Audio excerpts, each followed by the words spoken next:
వెతికి రక్షించడానికి యేసు ప్రభు ఈ లోకానికి వచ్చి ఉన్నారు. ప్రియులారా, ఏమి నశించిపోతుందంటే పాపంలో ఉన్న ప్రతి ఒక్కరూ కూడా నశించి నిత్య నరకాగ్నిలో పడవేయబడకుండా ఆయన లోకానికి వచ్చి అనేకులను మరి తన బిడ్డలుగా చేసుకుని ఆ పరలోక పట్టణానికి చేర్చాలని దేవుని యొక్క ఉద్దేశము. ప్రియులారా, మరి సర్వలోకానికి వెళ్ళండి, సర్వ సృష్టికి సువార్త ప్రకటన చేయండి అని ఆయన శిష్యుల్ని ఏర్పాటు చేసుకున్నాడు. ప్రియులారా, ఆ మార్గంలోనే నడుస్తూ ప్రియులారా, నాడు అపోస్తులైనటువంటి పౌలు గారు అనేక గ్రామాలు తిరిగారు, అనేక సంఘాలు కట్టారు, అనేక మంది దేవుని బిడ్డల్ని ప్రియులారా దేవుని రాజ్యానికి చేర్చడానికి అనేకమైన ప్రయాసాలు పడ్డారు. ప్రియులారా, ఏమి ప్రయాసపడ్డారంటే ప్రియులారా, పగలంతా పని చేసుకుని రాత్రులంతా కూడా సువార్త బోధిస్తూ ఉండేవారు.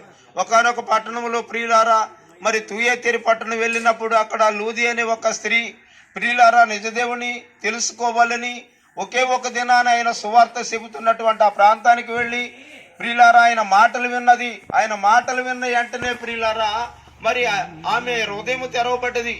ఈ మాటలు చెబుతూ ఉండగా అనేక హృదయాలు తెరవబడాలని ప్రతి ఒక్కరు కూడా క్రీస్తుని సొంత రక్షకునిగా అంగీకరించి లూదియా ఏ రీతిగా అయితే తన హృదయం తెరుచుకుని ప్రియులారా ఆమె బాప్తిసం తీసుకోవడమే కాదు, దేవుని బిడ్డగా అంగీకరించడమే కాదు, తన కుటుంబాన్నంతా కూడా కట్టుకుంది.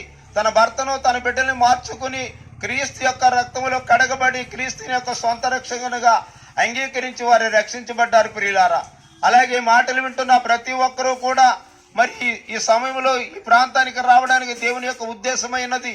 ఈ 2024 సంవత్సరం ప్రియులారా 2వ నెలలో మనం ఉన్నాం. ప్రియులారా, దేవుడు ఎంతగానో మనల్ని కాచి కాపాడాడు. ప్రియులారా, ప్రతి ఒక్కరూ గమనించని, ప్రతి ఒక్కరూ లూదియా వలె దేవుని వాక్యానికి లోబడాలి. ప్రియులారా, ఎవరైతే దేవునికి వాక్యానికి లోబడతారో వారు నిత్య రాజ్యాన్ని సంపాదించుకుంటారు. దయచేసి మాటలు ఉన్న ప్రతి ఒక్కరు కూడా యేసుక్రీస్తుని సొంత రక్షకునిగా అంగీకరించడమే కాదు, మీ కుటుంబం అంతా కట్టబడాలి. బాప్తిసం తీసుకుని ఆయన్ని సొంత రక్షకునిగా అంగీకరించినట్లయితే ఆ పరలోక రాజ్యానికి మీరందరూ వారసులు అవుతారు. ఈ మాటలు విన్న వారందరి కొరకు చిన్న ప్రార్థన చేస్తున్నారు.